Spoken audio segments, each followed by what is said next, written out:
এখানে আমাদের গোল্ডেন লাইনে রাইতে খাবারের আয়োজন করা হচ্ছে। আমাদের ম্যানেজার সাহেব এখানে রান্না করতেছে।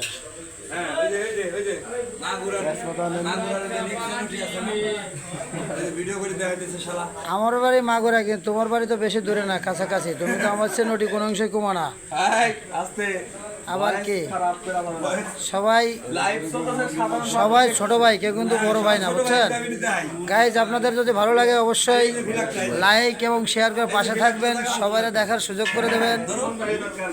আর মাঝে মাঝে এরকম খাবার দাবার আমাদের গোল্ডেন লাইনের ডিপুতে হয়। এ দেখেন কত সুন্দর রান্না হচ্ছে। এদিকে চাউল রাখা হচ্ছে, ওদিকে গোশের ব্যবস্থা আছে। এখানে আমাদের বাবুর্চি সাহেব, আমাদের ম্যানেজার সাহেব বাবুর্চি সে রান্না করছে। আমরা সবাই একত্রিত ভাবে এখানে খানা খাবো। আসসালামু আলাইকুম।